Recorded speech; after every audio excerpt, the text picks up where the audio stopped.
ကိုပိုင် business တစ်ခုကိုတိစောက်ချင်တာလားလက်ရှိလုပ်ငန်းခွင်မှာဖြစ်ပေါ်နေတဲ့ပြဿနာတွေကိုရင်ဆိုင်ဖြေရှင်းဖို့အတွက်အခက်အခဲရှိနေတာလားစီးပွားရေးတစ်ခုကိုဘယ်လိုကောင်းမှုအောင်မြင်အောင်လုပ်ဆောင်ရမလဲငွေကြေးဘယ်လိုစီမံခန့်ခွဲရမလဲဆိုတဲ့အခြေခံသဘောတရားတွေကိုလေ့လာခြင်းနဲ့ဆိုရင်တော့ဒီသင်တန်းလေးရှိပါမယ်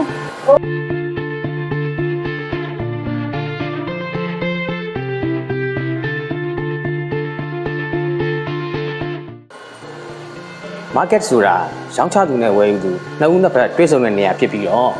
marketing ဆိုတာကတော့ကိုယ့်ရဲ့ product ကိုလူတွေသိအောင်စိတ်ဝင်စားအောင်ဝယ်ကျင်လာအောင်လုပ်ရတဲ့ကဏ္ဍလေးတစ်ခုဖြစ်ပါတယ်။ဒါကြောင့်ကိုယ့်ရဲ့ product ကို market မှာကြာရပ်တည်နိုင်မှုအတွက် sales and marketing သင်တန်းလေးကိုစိတ်ဝင်စားတယ်ဆိုရင်တော့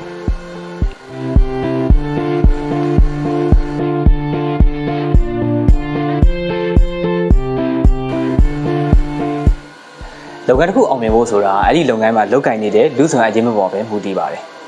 ကျွန်တော်တို့ဒါကြောင့်ကိုတိုင်ကအရေးချင်းရှိတဲ့ HR တယောက်ဖြစ်နေမှသာဝန်ထမ်းတွေရဲ့စွမ်းဆောင်ရည်ကိုအကောင်းစွာအသုံးချနိုင်မှာပဲဖြစ်ပါတယ်ကျွန်တော် HR တယောက်တည်ထိုက်တဲ့ payroll တွေ labor law တွေ HR function တွေ performance appraisal တွေကို professional တဦးလို့တိတိကျကျသင်ယူခြင်းနဲ့ဆိုရင်တော့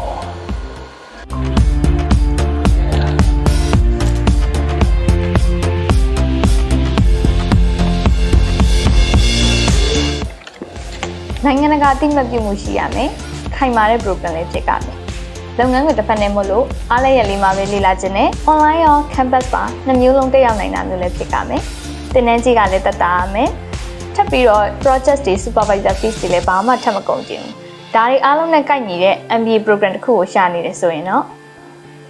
ဒီသင်တန်းတွေအားလုံးကို တနေရာတိုင်းမှာတက်ရောက်ချင်တယ်ဆိုရင်တော့ ကျွန်တော်တို့ရဲ့ Amazon College မှာတက်ရောက်လေ့လာလို့ရပါပြီ။